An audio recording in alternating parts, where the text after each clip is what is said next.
seats. People showed up. They showed out. Cade is the leader on and off the court. And you just see them vibing, like on the sideline. You see them in the huddle. They're very paid in. They're paying much attention to what J.B. Bickerstaff is saying, what the rest of his staff is saying. You know, it was energy in there. Mason kind of sounds like Mason, if you will, nowadays. Jalen Rose, Sada Baby, shout out to those, my brothers. But the energy was good, and never at one point did I think I think the Pistons were going to lose the league or do some Piston-ish type behavior.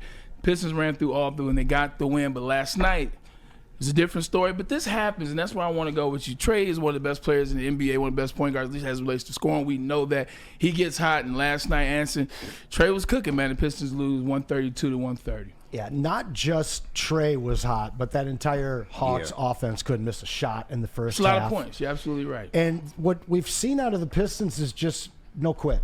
Doesn't matter if they're down by double digits, they're still in games. The unfortunate part is that they can get up and let teams get back into it. I will tell everybody that's watching right now, go get your tickets for March and April. I was just looking at some seats, and they are still cheap. They will not be cheap. Family four-pack for $80 still. Yeah. Come March, come April, when this team is squarely in the playoffs, maybe even a 6th seed, not having to worry about a play-in game, they will be the talk of this town. You got a chance, as you said, over the last weekend and the last few days to be able to actually see this team is playing like the great Piston teams you've come to know and love in this city. Yeah, and I think some of that, being honest, was a look ahead. Like, we know who they play tomorrow. We know who they play tomorrow. They play the number 1 team in the East, and that is the Cleveland Cavaliers. J.B. Bickerstaff, that's his former team. So this is going to be a big game. Sometimes it happens, and like you said, that team was just cooking with grease. Quick question. Pistons, they have 2 days, trade deadline, to make a move. And I know we got other stuff to talk about, Myles, but since we're here, what do you do if you're the Pistons right now? Well, I think what they're going to be doing is very different from what they imagined themselves doing back when the season began. Yeah. I don't think they intended to, but they didn't expect to win as many games as they have at this point. They passed their total. Was it last night? The over was at 24. They got their 25th win. Yeah. Now you're looking at a guy like Malik Beasley that you'd bring in and think that you're going to trade this guy at the trade deadline and get a nice piece off of his 1-year deal. But now Beasley's the best 3-shooter in the league, and he's a big part of this team, not just from what he brings offensively, but as a leader, as a veteran. And he stated his intentions and desire to stay here. So that's a piece that, you know, if we're talking about this in October, November, this is a guy that we would expect to see gone come February. That's not going to happen. Tobias Harris, another guy that you might have seen maybe being moved. This is a big piece, and maybe he's not playing as well as people had hoped he would come in and putting up double-doubles and things like that. But when you need a back-to-the-basket bucket, when you need a steadying influence, he is on the floor. At this point right now, you start looking at the holes that this team has. They don't have a big man that can stretch the defense, that can't hit threes. Nobody's out there doing that. In fact, their biggest player that actually gets minutes is only 6'10". Shout out Jalen Duren. He's been playing his ass off all of the last month. But when you look at, an extra ball handler, we could use a couple of pieces. And I think that we are in a perfect position with our salary cap and our team makeup that we can be a facilitator in these trades, a third team in these big deals that allow us to bring in additional capital and maybe that one extra player that we need like Utah to maybe win a first-round playoff matchup. It's kind of how Utah was with the trade that we'll talk about. They just randomly, you want to give us that? Sure, we'll take that. Tom Mazaway. I was there on Sunday against the Bulls, and I had a great time. And hold on. Can I tell you how Maz hits me on Saturday? Oh yeah, please. Maz hits me on Saturday. Hey Bray, you know anybody? I need 4 for the game on Sunday. Of course, boop boop boop boop boop. Hit my guy up. He didn't come see you though, did he? Who? No, no. You got your story. It's Here's Sunday night, by the way. Like it's Sunday night. You know somebody. All right, cool. Boom, I hit up my guy. These tickets now for Pistons game, they're serious. People now want to go to games. So he was like, hey, can't do 4. I can give you 2. I relayed the message back to Myles. I said, hey, Myles, I can get you 2. Nah, Bray, I need 4. I got my daughters, my wife. I need 4. I need 4. Well, yeah, I'm not going to leave right. my kids home. So I'm going back. I get it, but they're grown. They're adults. You could I was going to the game for them. Oh, well, you could have gave them the tickets. So here we go. And so, exactly, for them. So I go back. I say, Myles, you can't do it. He said, oh, come on, Bray. So I go back. Is there any way that you have 4? Look, he really wants to go. Now I'm giving him the little violin, if you will. He said, Bray, just tell him take the 2.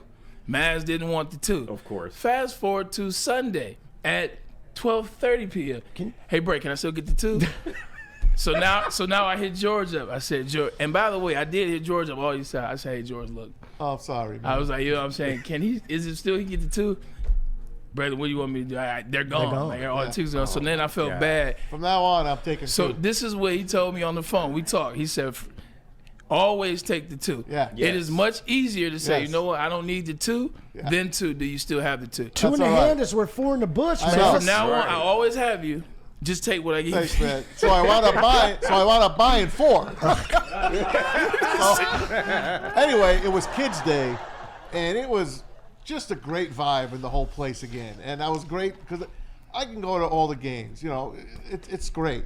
But when you take your family and you see they're having fun, it makes it that much better. And what did I write you guys as the game was going on? I'm like, man, this Ron Hollins, he's all right. I like this kid. Scrappy. I like this Scrappy kid. He's a kid. Yeah.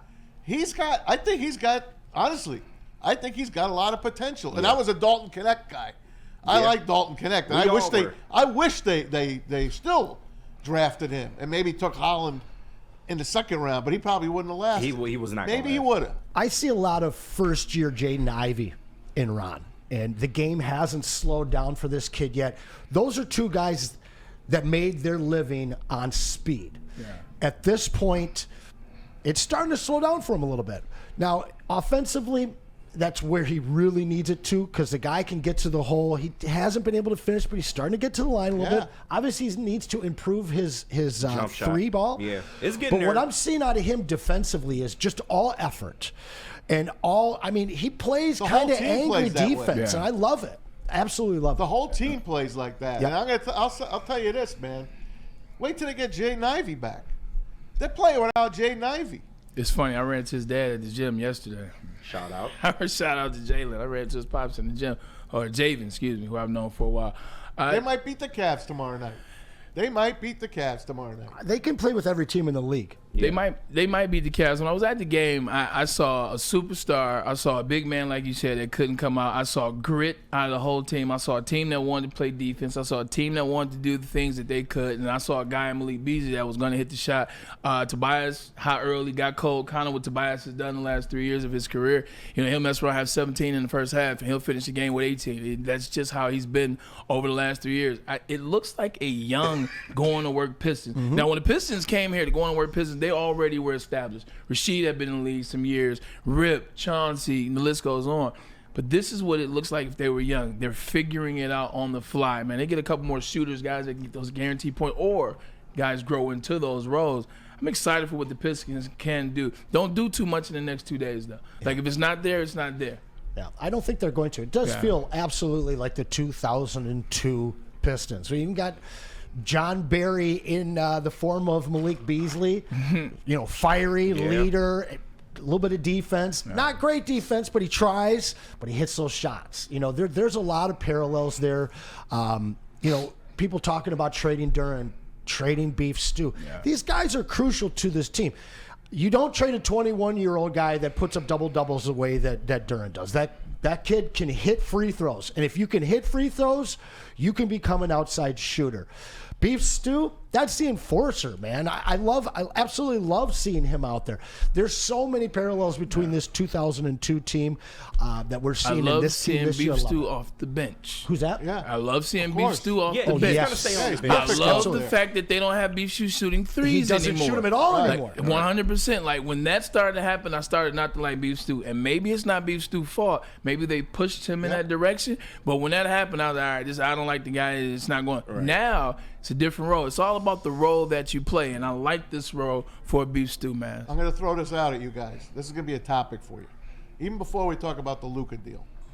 Oh, thanks for spoiling me. the NBA, this is my opinion, I think the NBA had something to do with that trade. I don't know. And I'm going to tell you this. This has been the worst year for the NBA as far as people watching their game. And what happened?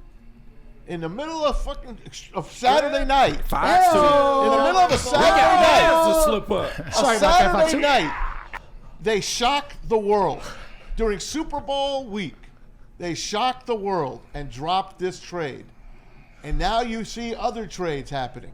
You saw the trade with the Spurs. Now you're seeing the trade with the Sixers and the Mavs again. You hear about Kevin Durant going to get moved. You hear about maybe LeBron's going to go to the Warriors. Maybe LeBron's going to go somewhere else. Do you think the NBA hit it right now? They got people. Look, we're leading our shows with the NBA now. We weren't before. They were at 3:55 before we got off the air. Now we're leading our shows. People are talking about this. I believe there's going to be another blockbuster deal done. I believe Kevin Durant's going somewhere. You think they only doing this for 2 weeks of press? What's wrong with Kevin Durant coming here? Oh, come on, man. Wasn't he always very complimentary of this team and of Cade Cunningham and stuff like that? But I don't know a thing about this. I'm just saying there's another blockbuster deal that's going to drop here in the next day and a half. Yeah, I don't know. I had a smooth setup how I was gonna get to the whole trade deal and everything. Maz I know ruined he just it all. ruined it, I'm of messing course, with you. Go in ahead, mass KD. fashion. But no, I mean the NBA is known for having trade deadlines like this. Now we normally don't see deals of this caliber. I will give you that. But the NBA trade deadline is normally where you get some shock trades. You know, some trades that you didn't necessarily expect to happen.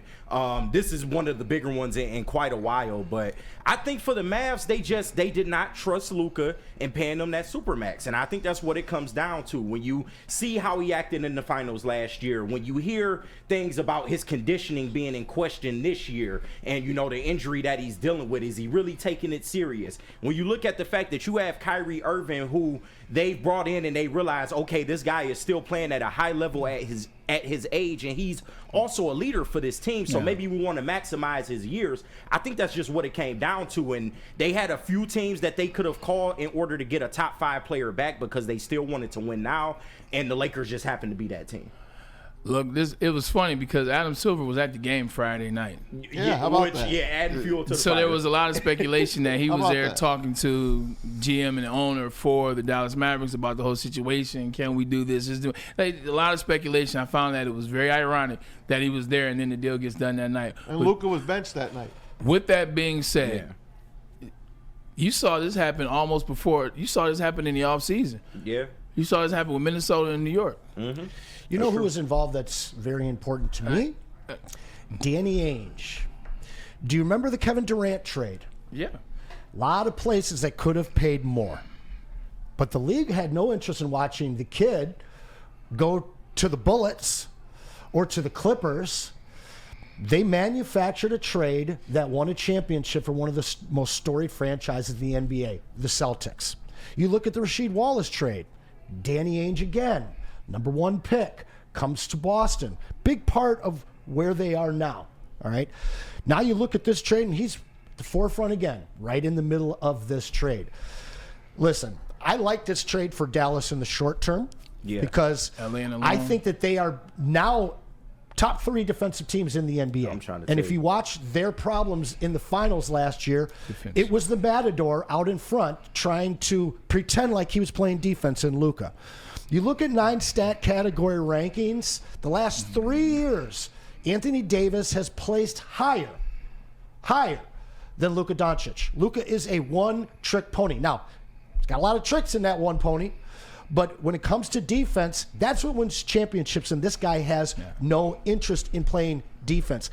Could they have gotten more? Certainly. When you look around at the Rudy Gobert trades and the massive, I mean, just look at the De'Aaron Fox trade. Look how many first-round picks were moved around in that deal. Right. However, this thing goes far deeper and much more nefarious because a resolution was just shot down in Texas to give the Adelsons the rights to open up a casino that would have been all-inclusive with the new Mavs stadium. Right. They don't go to legislation. They don't vote again for 2 more years.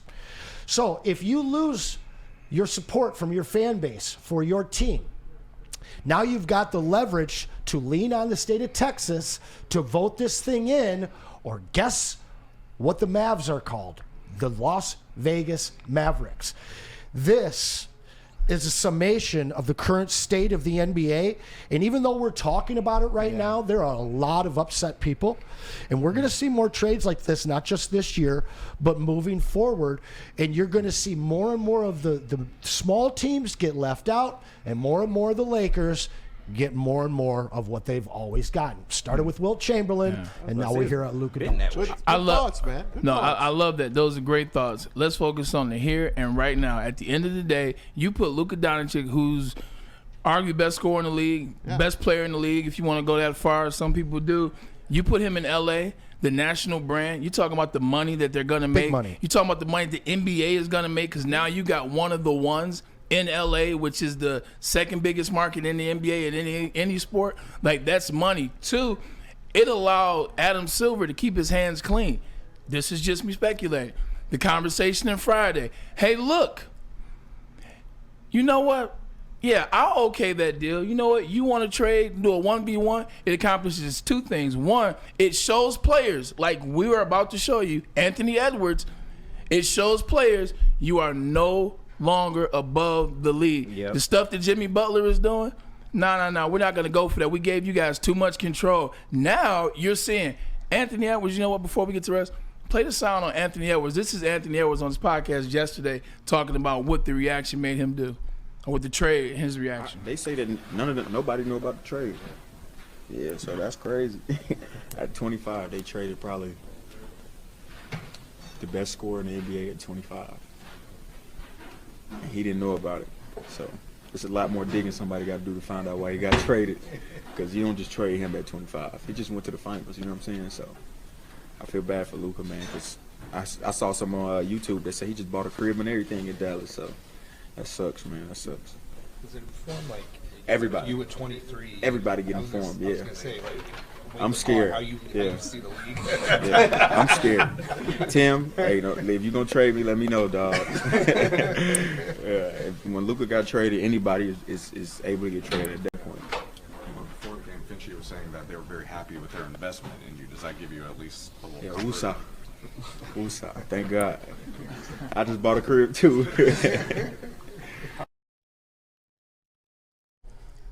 If the future face, all last offseason when we were dealing with the Olympics and even in the finals, who did we talk about was going to be the heir apparent face of the league? It was Anthony Edwards, my cousin. Let me tell you like this. If you got a 25-year-old face of the league scared in a league that he already owns, in a league where his contracts are guaranteed, this is exactly what owners want. They want players to be scared, because when players are scared or when you're nervous about what could happen, you know what? I think I'm going to make that meeting that I was going to skip. You know what? I wasn't going to go to shoot around, but I think I'm going to be on time to shoot around. You know what? I think I'm going to actually play this game when I really don't feel like playing, because we're playing against the who else, and they're not that – they were playing the Wizards, and they're not that good. I'm going to sit out. Now I'm going to play because they may move me. Owners are sick and tired of being sick and tired. Why am I rewarding them with this money if I don't believe in it? And that's why I said it started with the Timberwolves this past offseason. Timberwolves said, we're not giving Cat Zesty stuff $247 million. Right. No, we'll ship you off to New York. It was a terrible trade. Horrible. You just went to the Western Conference Finals. But they weren't about to pay Cat that money because he's not trustworthy. Yeah. And it's the same thing with Luka Doncic. We are not about to give you $345 million, because now you continue to send a message to the players. You can do what you want. You can get this bread. It's a collective by owners. And that's why Adam Silver was here. He said, yeah, you do that. Because this had, like you said, it goes to Texas, it goes to Vegas, it goes to the players, it goes to the ownership. It's a lot of things that happen in that one trade. What were your initial thoughts? This was a fixed trade. Well, this is the Chris Paul, David Stern trade. The Knicks on that, or the hands in that. This is one where you know that the hands are in the cookie pot of this trade somehow, some way. My initial thoughts were right on page with you. I really thought that this was a cooked trade. I don't see it ending well for the Lakers in terms of rings for LeBron, but you do get one of the most marketable players in the NBA, who I know he's crying about his $10 million house. He's 25. $15 million. $15 million. Yeah. Well, I know people that lost their $60,000 house, had nowhere to go, and didn't cry. So I'm not shedding tears for him. He doesn't get the super max or anything like that. But this guy's going to make more money than he lost through contract by being in LA. It's just he's more marketable. There's more money. There's far more sponsorships in for that type of a market. When you look at what it means to the Lakers and the Dallas Mavericks short term, I love this move for the Mavericks. Everybody's so down on the Mavericks right now. Could they have gotten more? Should they have gotten more? Certainly. Yeah. But those two teams, they better not play in a play-in game, because now you got Kyrie and AD looking for their LeBron revenge. Yeah, with Klay Thompson. What's that? I said Klay with Thompson. Klay Even Thompson. more so. I love that. I love that. Yeah, they front court looking. This is a cook trade. This is you're not going to see just one of these. I'm actually I'm kind of pushed back by what you just said, because you hit the nail on the head.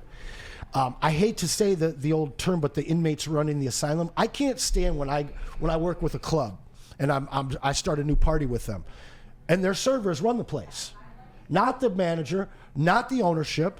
And realistically, that is something that has turned off a lot of the older fans of the NBA. Yeah. You know, people don't like seeing the buddy stuff. They don't see any rivalries. There's no physical play. But now you're seeing these kids running the NBA that people are spending their hard-earned money to go to. So your point about them, the owners, taking control back, I'm right on it with you. I like that. Yeah. Look what Jimmy Butler's doing. I'm sorry. Oh, go ahead. Look what Jimmy Butler's doing to Pat Riley. They're both spiting each other. Yep. And the team is losing on this. No one else is losing. Jimmy's getting closer and closer and closer to Phoenix. Yeah. And that was his end game. He's getting closer and closer. I don't think Riley will let him go there. No, what else For he gonna spite. The problem with Send him to Washington. Problem with He that gotta pay. situation is Pat Riley is an older individual. He's always done it his way. He's always had success, rightfully so. He's one of the greatest basketball minds, as he deserves. Problem is, he said one thing in that whole situation. I hope they're not trying to look at my truck and give me a ticket. But he told him, "We're not trading you." Nothing that Pat Riley, nothing that the Miami Heat had done up to that point, nothing that they had done was wrong. It was all on Jimmy Butler. It was all on that. But when they told him, they looked him dead in the face. You cannot tell a player, we're not trading you. Right. A player that's making $48 million, $49 million is becoming a distraction. If you once they said that, I feel like that's when Pat Riley lost control of the situation. Yeah. We're not trading you, because now you got everybody watching. Like, so what are you gonna do? Right. Like, he clearly doesn't want to be there. You clearly don't want him there. Realistically, no, correction. He did want to be there. Yeah. They didn't want to give him. But that's what I'm saying now. Yeah. Now, of course. I got a question for Browns, KG. The Browns told Myles Garrett, and he told everyone else, we're not trading him. Which is a lie. I got a question for KG. Yeah. How long do you think LeBron will continue to be an LA Laker? I got the answer. I mean, there is a chance that he could go during this cycle if he really wants to get to Golden State. They can do him the solid. How long? I just don't. I think he's going to be there the rest of the year and next year with Luka, and that's when he departs. All right, look, we got our break. Let's take a quick commercial.